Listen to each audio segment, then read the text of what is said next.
मैं फजल महमूद काजी फाउंडेशन की तरफ से तहे दिल से नगर वासियों को 15 अगस्त की शुभकामनाएं पेश करता हूँ।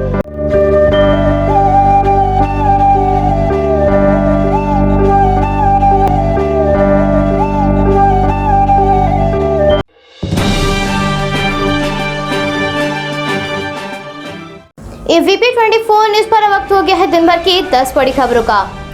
आज भारत आजादी के 75 साल का जश्न मना रहा है। इस बेहद ही पावन अवसर पर भारत के प्रधानमंत्री ने लाल किले पर झंडारोहण किया। इस दौरान पीएम ने 2 नए नारे दिए, जिसमें पहला सबका साथ सबका विकास और सबका विश्वास में अब सबका प्रयास का नारा दिया गया है। वहीं दूसरा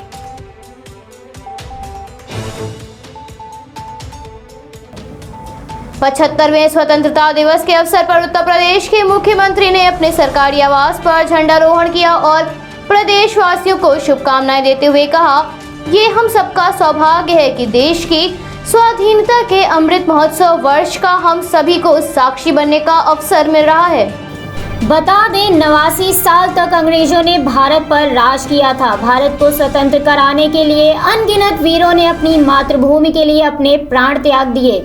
हमारे शहीदों के बलिदान का ही परिणाम है कि आज भारत एक आजाद हिंद है और दिन प्रतिदिन सफलताओं की नई बुलंदियों को छू रहा है। देशभक्ति के इस पावन अवसर पर सीएम योगी ने कहा, 1947 में पराधीनता के खिलाफ एक लंबी लड़ाई के बाद हमारा देश स्वतंत्र हुआ। हमारे भारत ने आजादी के लिए जो कीमत चुकाई है, उसकी गवाही देश के अलग अलग स्थानों पर बने शहीद स्मारक, स्वाधीनता आंदोलन से जुड़े स्मारक देते हैं। 1857 से आरंभ हुई देश की स्वाधीनता की उस सामूहिक लड़ाई में इस देश ने विदेशी हुकूमत को अपनी ताकत का एहसास कराया था।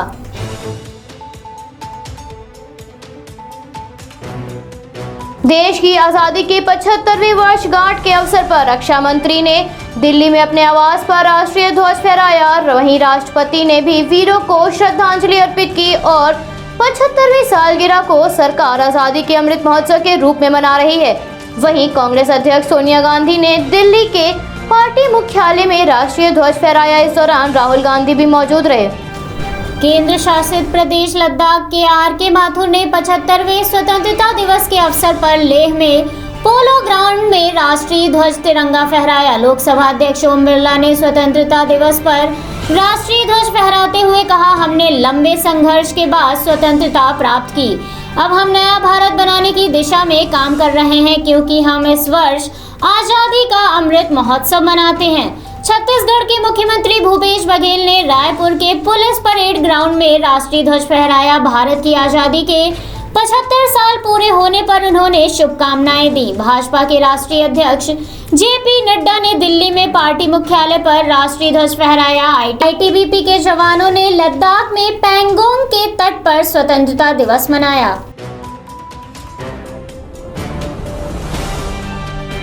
स्वतंत्रता दिवस पर राष्ट्रीय राजधानी आतंकियों का मुख्य टारगेट रहती है। ऐसे में दिल्ली की सुरक्षा बढ़ा दी गई है। दिल्ली में पुलिस व बाकी सुरक्षा एजेंसियां मुस्तैद हैं। कल से ही राजधानी की सीमाओं को सील कर दिया गया है। जमीन से लेकर आसमान तक दिल्ली में नजर रखी जा रही है। सुरक्षा बलों की दिल्ली के चप्पे चप्पे पर तैनाती की गई है। बता दें, अन्य वर्षों की तुलना में इस बार राजधानी की सुरक्षा को अभेद किया गया है। राजधानी की सीमाओं पर चेकिंग बढ़ाई गई है और नाकों पर भी अभियान को सघन किया गया है। प्राप्त जानकारी के अनुसार पूरी दिल्ली में 30,000 से अधिक जवान तैनात हैं। इतना ही नहीं, बल्कि लाल किले के मुख्य द्वार पर पहली बार लोहे के कंटेनरों को लगाया गया है। फरहान लारी, अध्यक्ष सीसम विधानसभा समाजवादी पार्टी, इस लोकतांत्रिक पर्व के स्वतंत्रता दिवस के शुभ अवसर पर मैं तमाम देशवासियों को अपनी ओर से हार्दिक शुभकामनाएं देता हूँ।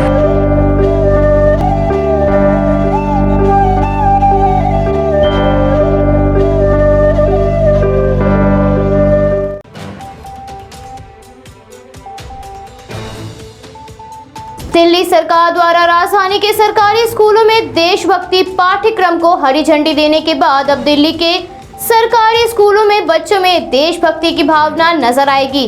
राज्य के मुख्यमंत्री ने स्कूलों में इसे लागू होने का ऐलान कर दिया है।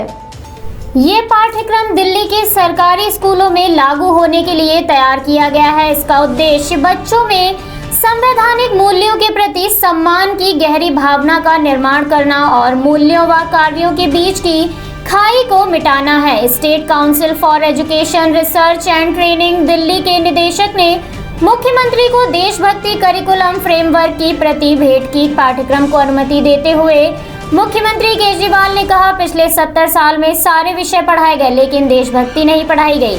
अब दिल्ली के स्कूलों में देशभक्ति की पढ़ाई होगी।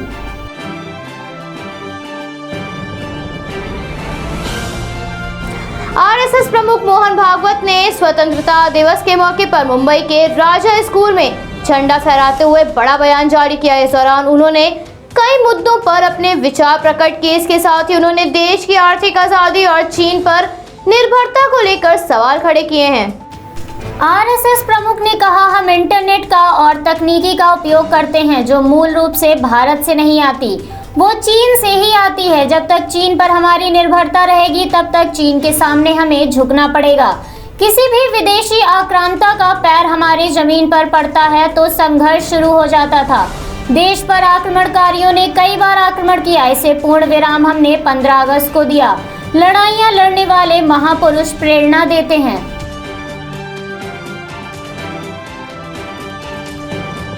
कोरोना की दूसरी लहर का असर अब कम हो गया है। केंद्रीय स्वास्थ्य मंत्रालय के अनुसार पिछले 24 घंटों में कोरोना के 36,083 मामले सामने आए और इसके साथ ही 493 लोगों ने अपनी जान गंवाई है।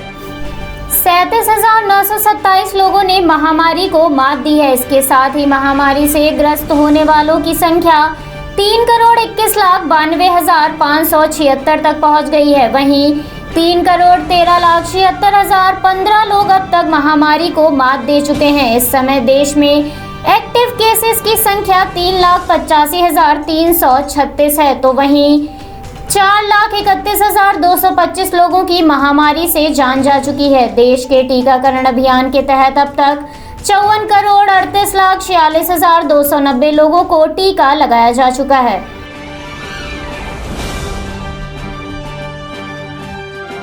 भारत में अब मॉनसून का सिलसिला धीमे धीमे कम हो रहा है, मगर अभी भी कुछ राज्य भारी बारिश से आई बाढ़ का संकट झेल रहे हैं और फिलहाल ब्रेक मॉनसून स्टेज 18 अगस्त तक जारी रह सकती है। इसका मतलब ये है कि अभी राजधानी दिल्ली समेत पंजाब, हरियाणा और कई राज्यों में 18 अगस्त तक बारिश की संभावना नहीं है।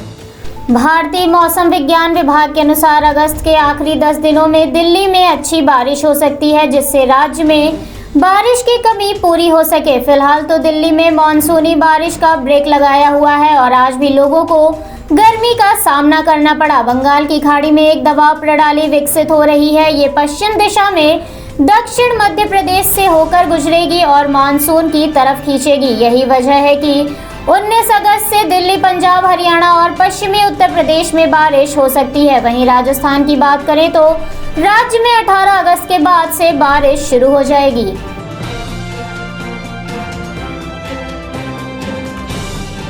अमेरिका के राष्ट्रपति जो बिडेन ने भारत को स्वतंत्रता दिवस की शुभकामनाएं देते हुए कहा, 15 अगस्त 1947 को भारत ने महात्मा गांधी के सत्य और अहिंसा के संदेश पर चलकर स्वतंत्रता की दिशा में अपनी लंबी यात्रा हासिल की।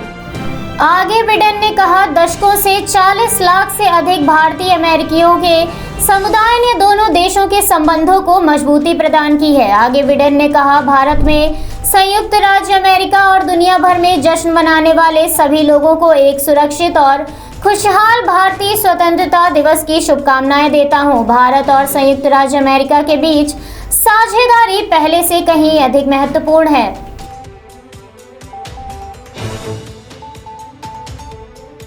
तालिबान तेजी से अफगानिस्तान पर कब्जा कर रहा है। विभिन्न देशों द्वारा अफगानिस्तान के समर्थन में आवाज उठाने के बाद भी अफगानिस्तान के कई प्रमुख शहरों पर तालिबान का कब्जा हो गया है। ऐसे में अब तालिबान अफगानिस्तान की राजधानी काबुल की ओर बढ़ रहा है।